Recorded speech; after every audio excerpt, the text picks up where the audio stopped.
2.5 years ago, I, I, I may be flippant over I was kicked out and I lost everything, but it was a very dark moment. I have no money, right? But doing this, brilliant. Sorry, she's my home. I'm happy, and yeah, it's a brilliant life.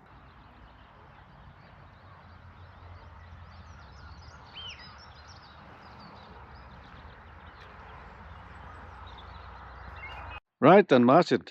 It's good to good to be with you in beautiful Snowdonia, and I'm intrigued by your journey into this nomadic existence. Do you want to tell us a little bit about your story and how you came to be in a van in a beautiful place like this? It's stunning. It's too much, isn't it?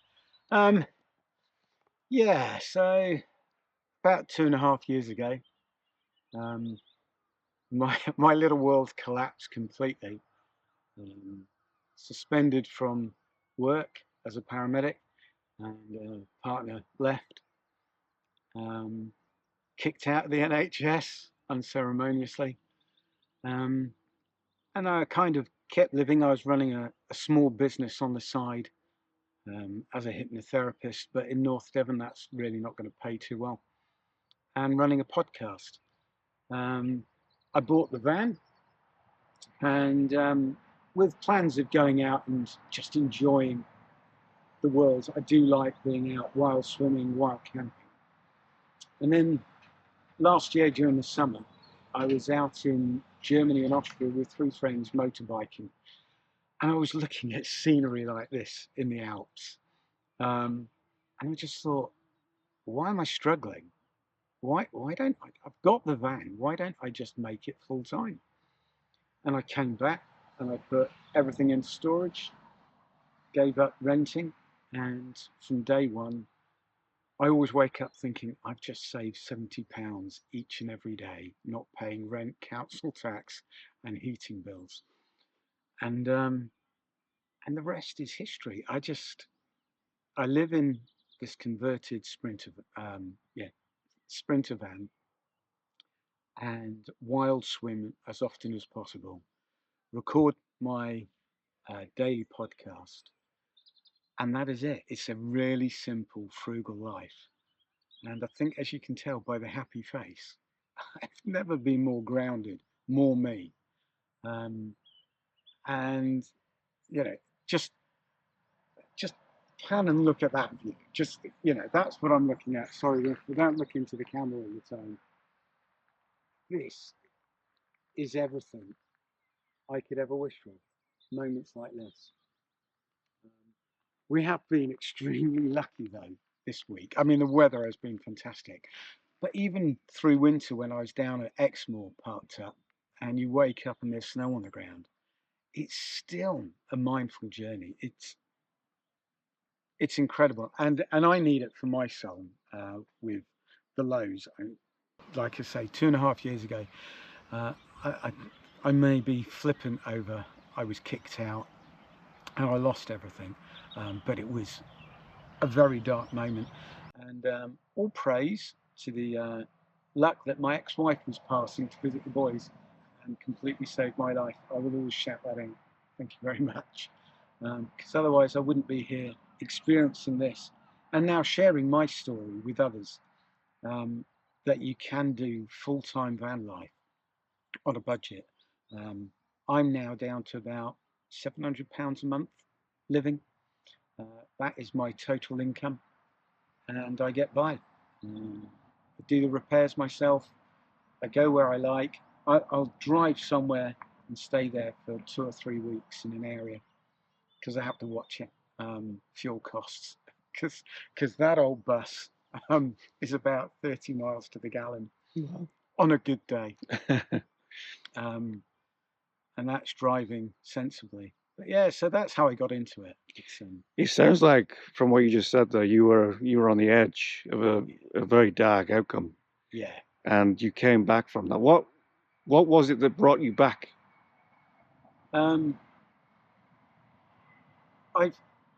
That's a complex one. So about 9-10 years ago, I had a massive breakdown, an eclectic moment of stealing an ambulance car, like you do. And luckily, management then really good and sent me for some incredible therapy for PTSD, not for being a paramedic, but for some childhood issues. And it's called Rewind. And I remember walking out after this first session, and this woman, Kathy, just amazing, had just switched a light in my head. And I realized what being normal was. I was so impressed with this technique, I then qualified as a hypnotherapist, um, and wanted to be able to empower others to overcome whatever issues they have. And so after the darkness that I don't think anyone could cope with, and I was in a bad place, and it's obviously very hard for men to cope with that, I realized it was going to get really bad. So I did reach out. I phoned the GPs. I did have the crisis team involved. Um, and my ex-wife took me around to my eldest boy's house so that I was safe. Mm-hmm. But then I went on once I'd got over the initial damage and darkness, it was about being mindful, living mindfully. And I know we throw that word around, but mindfulness is about, like right now, you and I truly appreciate where we are, the weather, even when it's cold and wet and what most people would say is miserable. It's about looking for those small miracles around us and truly appreciating you are alive. Life has its ups and downs. Life isn't fair. No one ever said it should be fair, but we make of it what we do. And I still have dark days. I still have moments when I will stay in that van enclosed for a day or two and feeling miserable. But it's understanding that that is part of who we are. Well, it's certainly part of who I am. And then I'll bounce out of it. I do have an eclectic personality disorder that makes me a nightmare at times. Zero filter. But with being mindful, with having a quieter, more in touch way of living, I've become me. I've become a better person, which is why I run the podcast and why I, as we talked, have this and we'll go around asking people, what makes you happy? For me, it's this old bus and this lake and swimming, and then just listening to other people enjoying themselves. We've got swimmers in already. Mm. Yeah, it's that's what we'll be doing after this chat, isn't it? We'll have a little swim, I'm sure. Yeah. I mean, there's some really profound points you've just made there, and I enjoy my cave time too. There's nothing better than that. Actually, just having some time in solitude and giving yourself permission to do that, which I think is important in this van life, nomad life. It is. I think my biggest struggle being nomad is feeling that maybe I failed and how my friends or family would think because I have nothing, whereas practically all my friends my age are mortgage free, retiring. And then what hits home, as we spoke off camera, is not living. So I have lost dear friends. I've lost a brother to cancer, and I'm about to lose another really close friend to cancer. And what they did was work all their lives for that moment of being retired, where if you retire at 66, 67, you're too old to thoroughly enjoy it. Whereas now, like you are, I'm living every day. I'm truly living. Um, as I said, I went on a walk over the far side of this lake yesterday, and I saw scenery that I didn't think I would experience in the UK. It was like being in the Lord of the Rings movie. And I choose every day to see that. And being nomadic, you can. So after today, I'm going to head down to find the source of the River Severn. There's something about a spring that is, I just think it's unique. It's beautiful. Last year, I found the source of the River Thames and swam in that. That was just like, that was another bucket list ticked off. So I've got to do the River Severn. And then I'll make that a plan of doing more rivers. I like going to the Brecon Beacons and just being part of nature. And I can do that every day. And then if I don't wish to, I can park up in a town, register with a gym, and spend a few weeks being part of society. And maybe it does appeal just to a very eclectic range of people, but we've decided we don't need bricks and mortar. We don't need to do what society's told us. This is what you do. You work for 40 years, then retire, and the government hopes that you don't live too long so that you don't have to claim all that pension. I'm not cynical at all on that one. But I don't want to be that sort of nomad. It's like I said, I run my YouTube channel and I don't wish it to be clickbaity and I don't wish it to be negative. And that's what I like about yours. It's not negative either. This is about showing people this is what it is. It's not a glamorous van. It's old. It's rusty. But it affords me the ability to do this. But this is just incredible. What a lovely morning. Although there's forecast snow next week. That's crazy to go from this. I think it was 24 degrees in parts yesterday. Yeah, it was. It was pretty damn. It was pretty damn hot. I've gone back to sunbathing. Yeah. So I think you've covered really nicely and really profoundly some of the key highlights, I think, even from my perspective of this lifestyle, what it affords you, the ability to live your life on your terms. Yeah. In the practical sense, how did you find the transition of downsizing to a van? How was that? So my only one huge expense is a storage unit. So I've got a 20-foot container.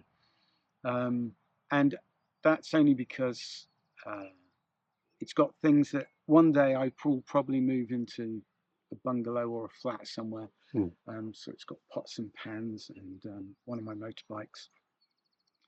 But living in here, it's for my mental health. It's brilliant. It's not that it's cluttered, but downsizing and minimalizing makes life so much more stress-free. I only have what I need. Although I do think of my garage unit in the van as like being my Thunderbird 4, is it? The bit there where you drop the pods. So I have a winter pod and I miscalculated this time. I brought the bicycle. Instead, I should have brought my blow-up inflatable kayak. Oh, good idea. Because of this. Although when I was down in the Brecon Beacons earlier this week, I should have also brought my paraglider.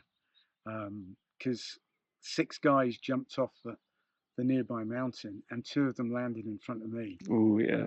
The woman who flew in got it right.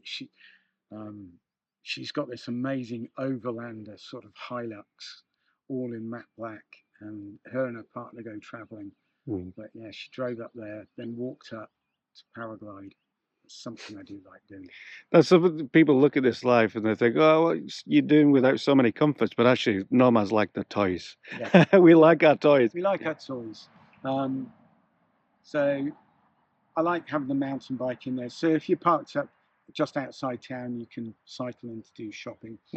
But yeah, I'd forgotten that I'd got the inflatable kayak. I really I need that so that on a lake like this, it'd be lovely just to potter around. And long-term future, is this the lifestyle for you now? Oh yeah, for quite a number of years. I want to travel. If I make a bit more money and can afford the fuel for traveling, I want to spend a while up in Scotland. I've been up there. I've got lots of friends up in the Scottish area, mainly to travel, train in my martial arts. So they're all martial art friends. But I'd like to swim some of the locks as well. Oh yeah.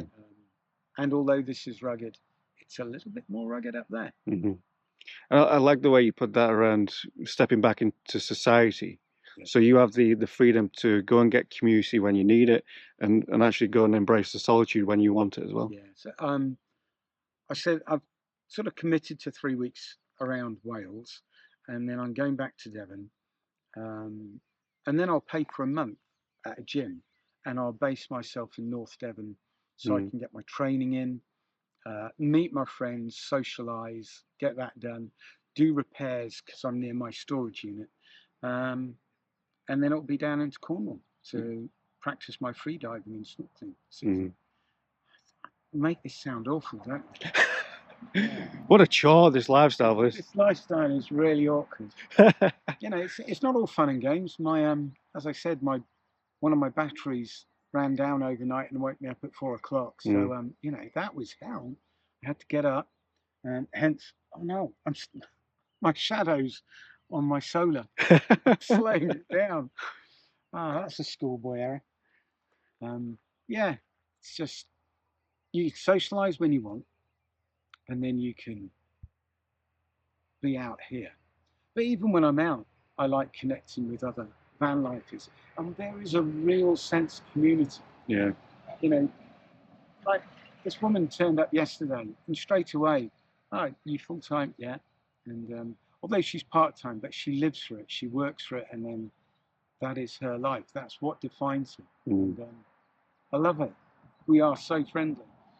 When I was up in the Peak District last year, when I just started, I met a whole group, and I could not have been made to feel more welcome. Mm. They were brilliant. I did venture back there about 4 or 5 weeks ago, but no one was around, which is a shame because it'd be nice to meet up with them again. I'm sure I will. It's a very welcoming tribe, I've got to say. The Nomads of the UK, very welcoming. Yeah, we are. Mm. So if ever you see my van, come and say hello. Although I then had that yesterday when parked up, a woman was here with her family and she'd seen my sticker on the side, and she popped her head in the door and went, "Hi, Martin, you run the YouTube channel. I've got you on Instagram. I'll be following you." And she just loved the idea of it. Her 13-year-old son was embarrassed, going, "Oh God, Mum, you're talking to someone again." How do you made a point earlier about feeling like you haven't quite made it when you look at your friends and your peer group? Maybe there's thoughts of judgment and what do they think of you living in a van? How do you overcome that? How do you deal with it? That's my irrational self-doubt and fear of failure, which is part of who I used to be. But as I keep saying, right now, I'm truly alive. I'm not existing. I'm not doing that 90. I know we need to work and we can't all do this. But could we? You know, I might get a part-time job to bring in some more money. But I have always been brought up badly to worry about what other people think of me. I see. And now I don't. But every now and then it is there. But when I drive around here, when you park up somewhere like this, you can't but think, yeah, who's got it right? I mean, I think I mentioned it when I pulled up. The door is open to your van, and this is where you're sat. You're getting your power for free here, and you can go for a swim right here. I don't know who's the wealthy ones in this world. Yeah, I think it's you today.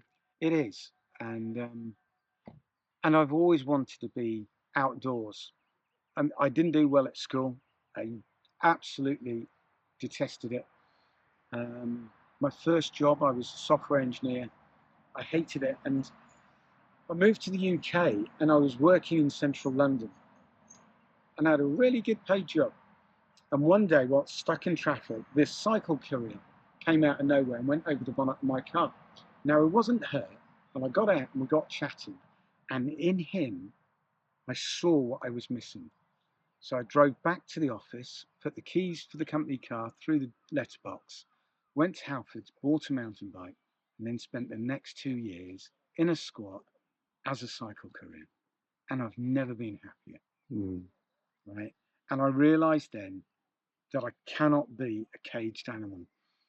So I then became a house husband, brought my kids up for 9 years, taught martial arts, ran a taxi firm for a while, badly, but realised I liked being out. And then I joined the ambulance service, where you're out. You don't have anyone over your shoulder.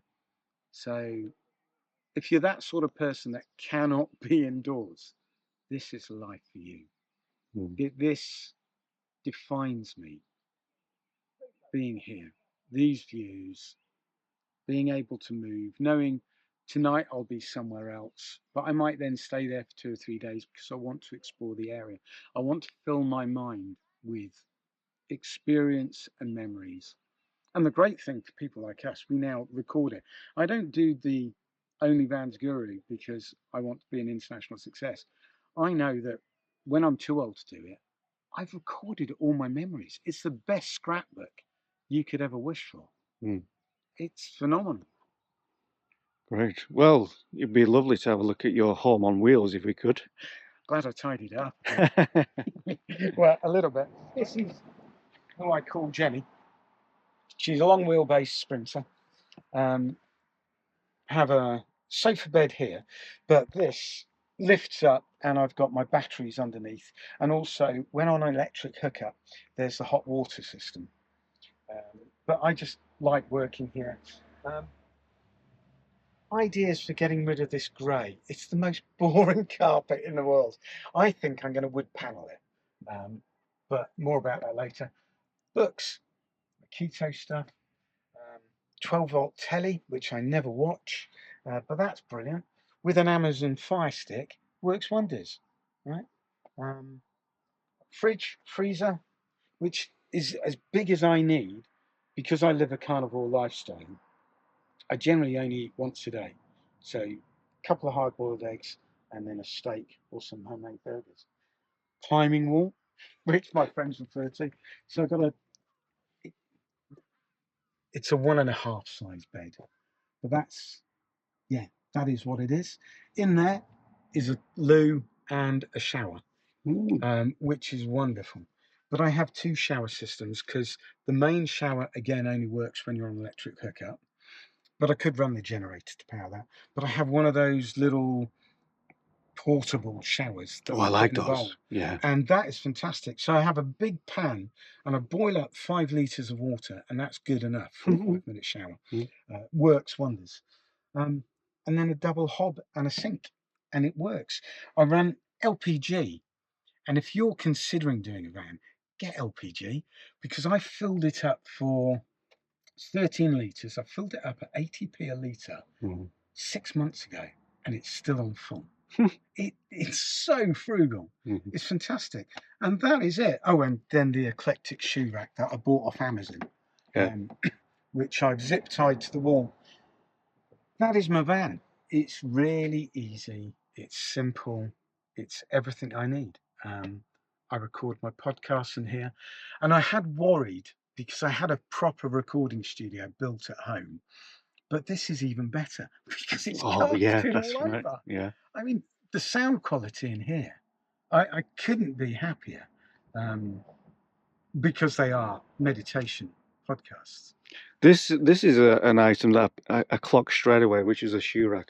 I'm very impressed with that. And the actual decoration around it, very natural. These are all from my old studio when I did video recordings. Yeah, it works. It's still work in progress. Still needs cleaning up, but I don't know. I spend more of my life outdoors than in. Yeah. And I'm always looking out. People have commented on the channel before. I go, looks like a pigsty. Someone said something really disgracefully rude about it. I'm going, wow, you must live in a sort of operating theatre. Like a show home or something. Yeah, and I'm not like that. I mean, it would be nice to have cupboard doors for storage, so everything's on display, but the van is what it is. Well, I've got to say, stepping into it feels very cosy and comfortable. It's warm. I changed the diesel heater. There was a 2 kilowatt one in, so I put a 5. And it means in the morning you just press the Bluetooth controller, and in 5 minutes this is really warm, even when it's -2 outside. and it stays warm for a couple of hours. Mm. So I use very little over winter in the way of heating, maybe 5 litres of diesel. And on that basis, I have an internal uh, diesel tank. That way you can run kerosene or red diesel, so it works out even cheaper. Mm. And I love the merch as well. Look at that. Yeah. There we go. And also, because I said I was a Burke and a Merc, Burke from Trapdoor. Yeah. Yeah, no, I like the t-shirt. Oh yeah. Yeah, you've got to, and sticker down the side. But it's, I mean, I keep looking at your t-shirt, obviously, what makes you happy, and Yeah. Nomad life makes so many people happy. Yeah. But it takes something for them to realize that. It's not an automatic. We have to find our way into this lifestyle somehow. Yeah, when I bought the van, I hadn't envisaged that I would be living in it full time. And it wasn't set up for it. As before we went on cam, it had a big 3-seater rock and roll bed. I mean, really good, but that just killed the space for me. So that had to come out. But like I say, last summer whilst motorbike camping, I realised, why don't I just do that? I don't need more. I mean, stupidly, I was a single guy living in a 5-bedroom house. And I know that's bad, but I'd been in there with my previous partner and her kids. And I felt guilty morally that there were families out there looking, because trying to find a rental in North Devon's a nightmare. But if I'd have downsized, I would have only have saved maybe £100 a month. And then I would have been in a really crummy 2-bed with no garage, no parking. And I've got a car, a van, and a motorbike. And I know that might sound affluent, but I have no money, right? But doing this, brilliant. Sorry. Really, I mean, yeah, I live in a van, but most people should try it. I mean, you're incredibly happy. You do it. And, you've embraced it and you're empowering others. And I remember that the video of the old guy in his huge van that's just stood there. Oh, Mike, yeah. What a guy. Now, if I could find something, I have one regret, that when my pension lump sum came through, I didn't buy this 2 acres of woodland with a pile cup. Oh, right. Damn. Because then I would have been set for life. I could have had wood, could have run solar, built a solar generator there. But no, I'm happy. Yep. I'll be happier once I've covered all of this with wood. Yeah, next job. Everything was a dark blue as well. Now, I don't wish to be negative. Each their own, but it wasn't my colour choice. But we're getting there. She's my home. I'm happy. And yeah, it's a brilliant life. Very good. Well, thank you very much for showing us around and for the insights by this beautiful lake, because you've shared some profound thinking today on Nomad life. It's a pleasure. Thanks. It's just, what a spot. Weren't we lucky? Thank you.